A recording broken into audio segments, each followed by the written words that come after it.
Está começando agora de Júnior para Júnior. Oi, meu nome é Mirella, eu tenho 27 anos e vou contar pra vocês como eu consegui minha primeira oportunidade como Product Designer em apenas 42 dias. Calma, eu vou explicar, mas é porque saber se vender foi crucial para eu conseguir essa minha primeira oportunidade tão rápido no mercado de tecnologia. Então, tudo começou quando eu escolhi cursar design de interiores na UFRJ.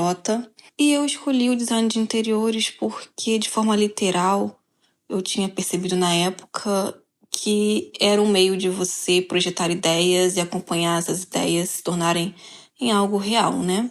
Sendo que, na verdade, toda a área do design meio que faz isso. Mas, quando eu fui para o mercado de trabalho, eu percebi que havia uma quebra de expectativa entre o que os professores defendiam, pregavam ao longo do curso e o que realmente acontece no mercado de trabalho.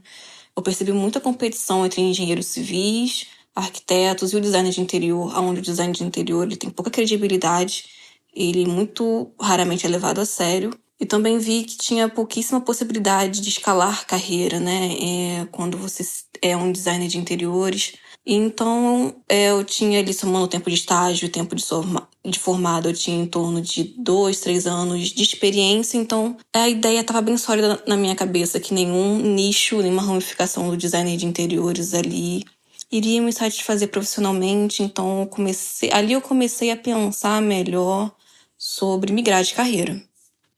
Então, em torno ali de junho, julho de 2023, eu comecei a pesquisar outras possibilidades ainda dentro do design, porque o design em si, eu me identifico muito com essa questão de você ter uma ideia mirabolante e você trabalhar para transformar essa ideia em algo real. Pelo LinkedIn, eu descobri o termo UX Design, fui atrás desse termo.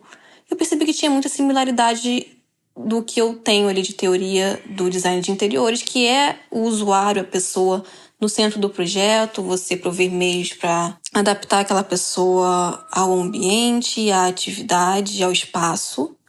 E me dei conta que muitas habilidades comportamentais também seriam aproveitadas, né? Então, a bagagem técnica / teórica junto com habilidades comportamentais seriam aproveitadas. Então, eu falei, caramba, eu acho que é um caminho interessante para seguir. Então, em agosto de 2023, eu tomei a decisão. Procurei conhecer mais ainda sobre a área por podcasts, Papo de UX, Movimento UX, pelo Vagas UX, canais do YouTube como a Design Circuit, UX Now.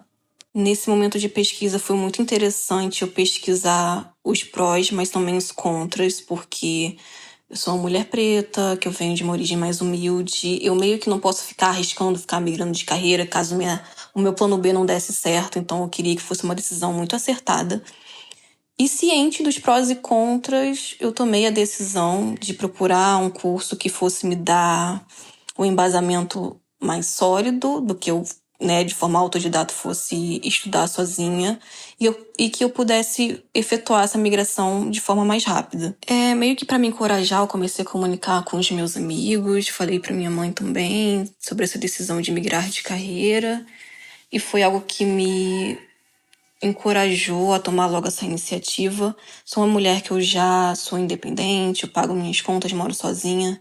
Então, quando o curso começou, em setembro de 2023, eu permaneci no trabalho que eu estava, ainda em design de interiores, porque eu queria ver o máximo que eu conseguiria levar da minha rotina, trabalhando e estudando ao mesmo tempo, sendo que eu levava 4 horas por dia, 2 horas para ir, 2 horas para voltar, às vezes eram 2 horas e meia, então era realmente muito tempo e era muito cansativo. E depois de um mês tentando essa rotina mais pesada, eu pedi demissão para poder focar nos estudos. Eu tinha uma reserva financeira para isso e tinha apoio financeiro da minha mãe. Eu falei, olha mãe, se essa minha reserva acabar e ainda não conseguir um trabalho, será que você pode me ajudar? E ela me deu total apoio para isso, então me senti segura para poder focar nesses estudos. Tem um detalhe. O curso era duração de 4 meses, online, ao vivo e à noite.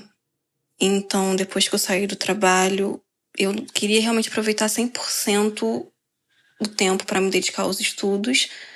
Então, eu acordava ouvindo sobre design, eu dormia ouvindo sobre design e tecnologia, num ponto que eu tive um burnout. né, de estudo. Eu tive overdose de estudo que chama, né?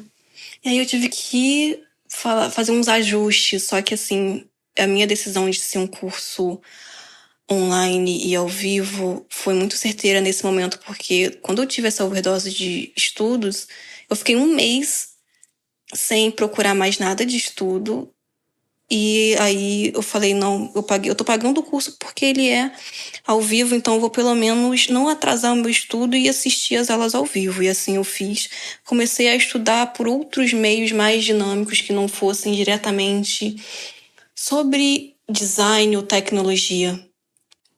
E aí eu conheci a DEX, Desconferência, né, de design, tem palestras sobre usabilidade, sobre produtos digitais.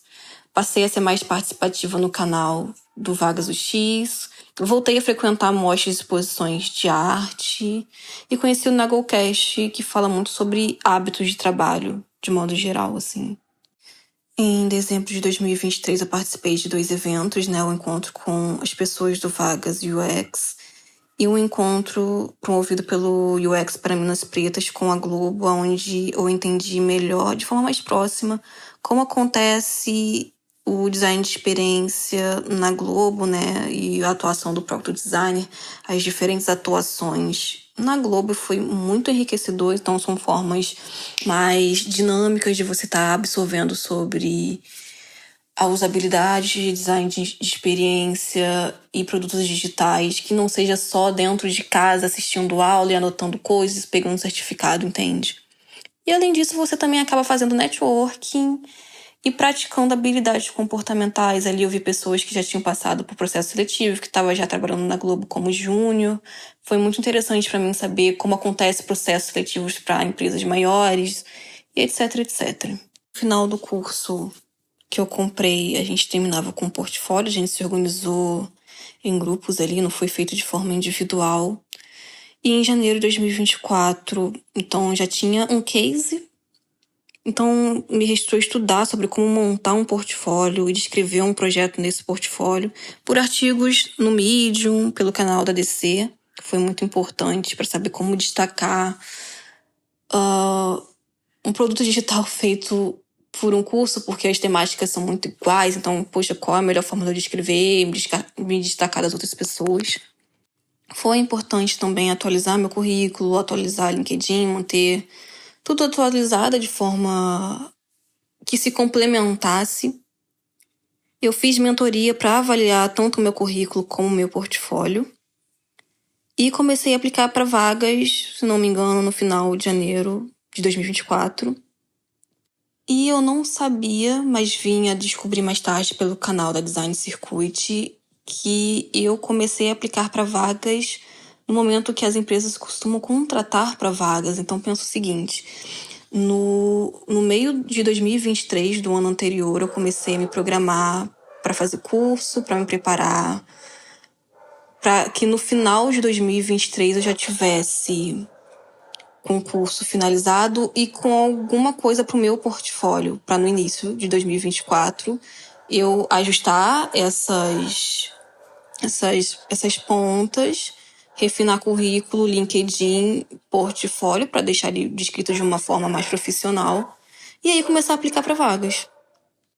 A partir daí foi ficar assim... Gente, um detalhe bem importante, eu não ficava vendo coisa no LinkedIn, posts das pessoas no LinkedIn, aquilo me deixava muito ansiosa. Então, eu direcionava a minha atenção para o que realmente importava: estudo, podcasts, estudos embasados, e usava o LinkedIn de forma direcionada para procurar vagas.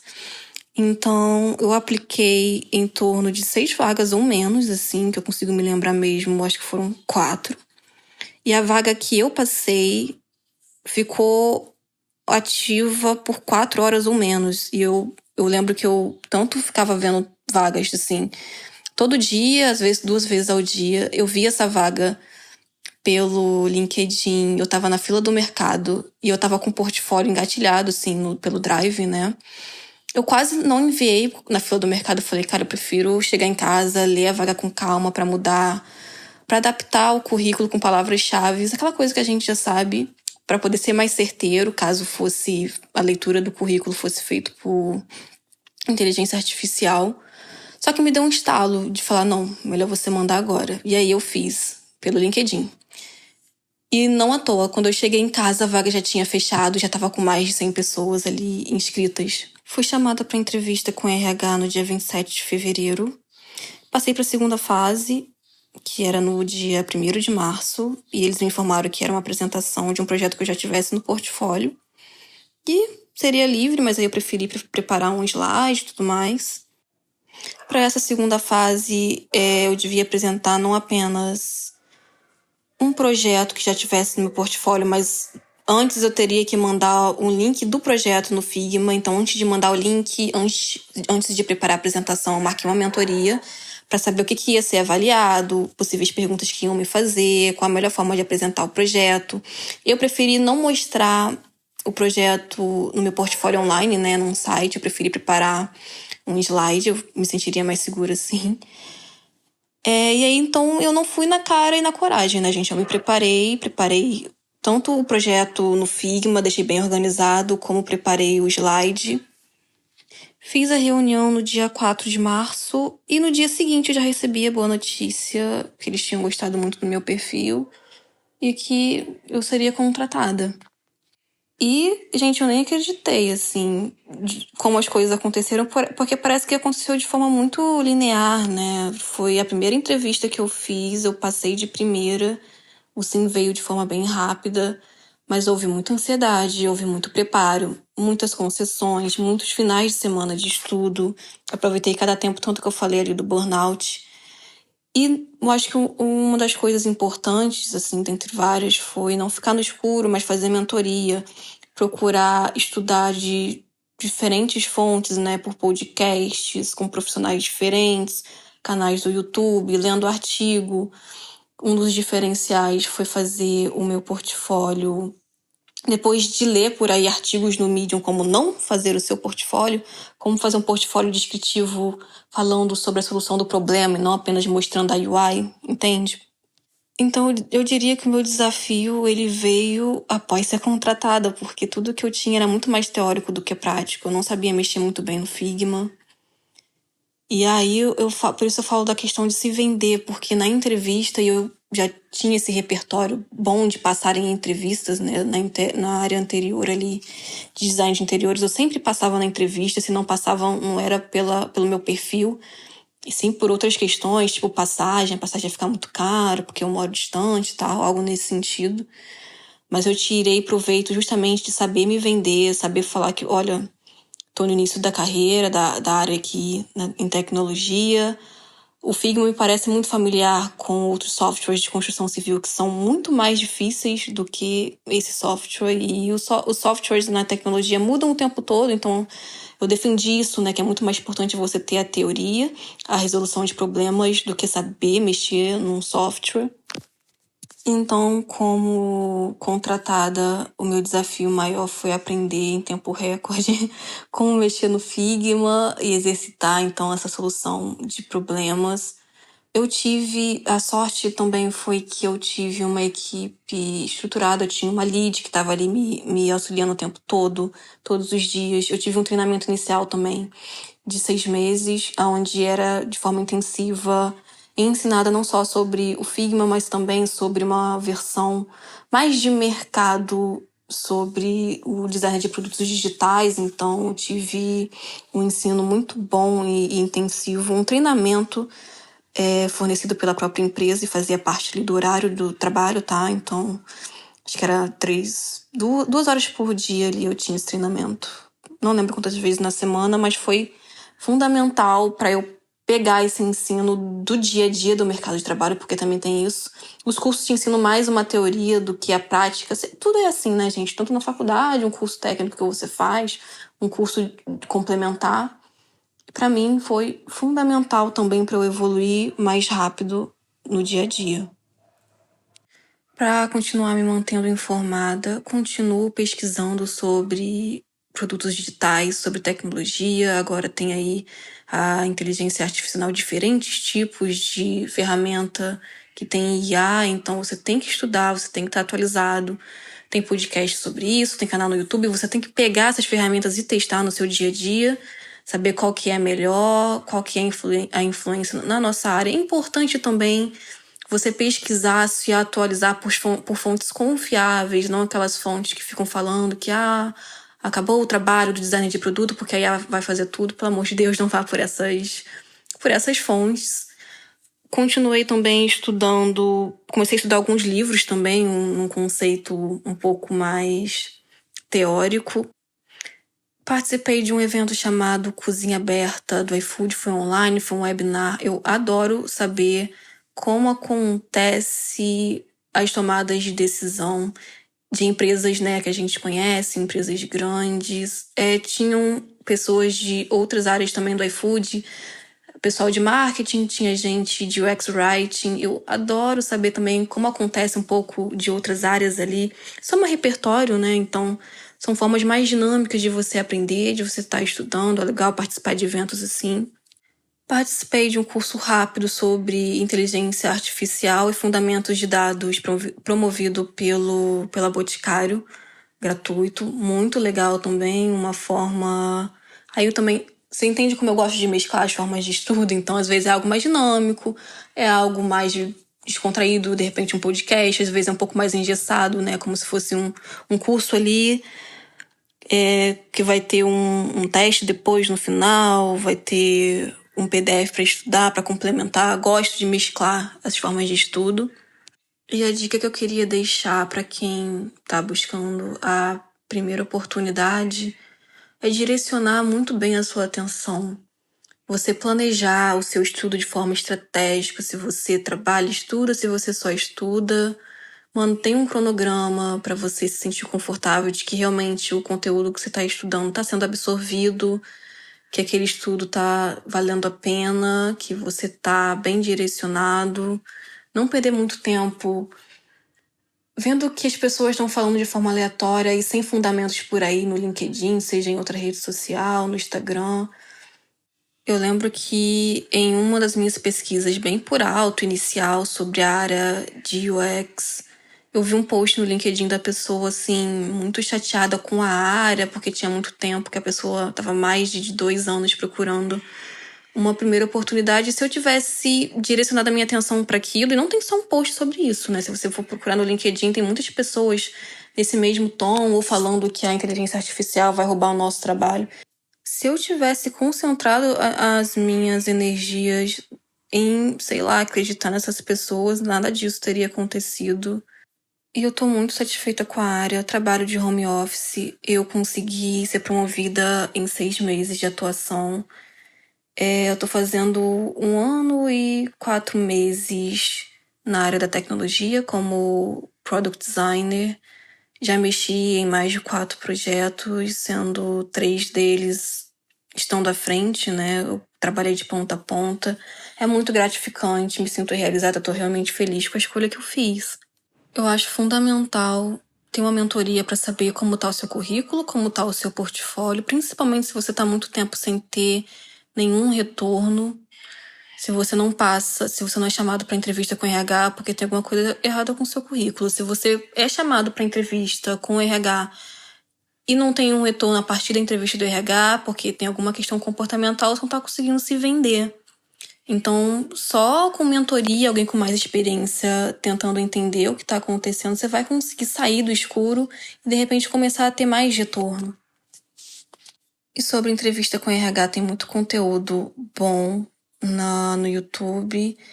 Tem uma menina que o canal dela se chama Garota de Produto, que ela fala de como ela fez uma dinâmica com mais 2 pessoas. Não lembro se era exatamente para a área de product design, acho que não, mas vale muito a pena para você saber como se vender, ainda mais se for uma dinâmica mais diferente, com outras 2 pessoas, com seus concorrentes do seu lado, ouvindo o que eles estão falando. É um vídeo que ela mostra como as pessoas dão respostas padrão e se comportam de forma muito padrão e sem diferencial numa entrevista com RH, e como se destacar em cima disso e como ela se destacou. Então vai no canal dela, pratique, saber se vender, pratique seus pontos fortes, seus pontos fracos. Como você está procurando melhorar seu ponto fraco? Quando alguém do RH pergunta, me fale uma situação que você errou, me fala um defeito sobre você. Não é só pra você falar, é pra você defender como que você trabalha no dia a dia pra melhorar esse comportamento.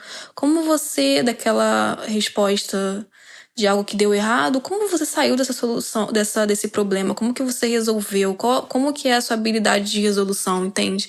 As perguntas são muito estratégicas e não é um bicho de 7 cabeças. É só praticar, exercitar e ter noção de que perguntas são essas e as perguntas são padrão. É só também procurar no Google perguntas padrão do RH. Inteligência artificial tá aí, dá pra usar também pro bem.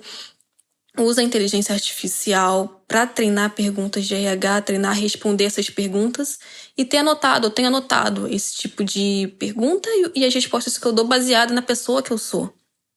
Aí uma dica bem minha, que eu não vi em lugar nenhum, mas mano, tem um copo d'água do seu lado.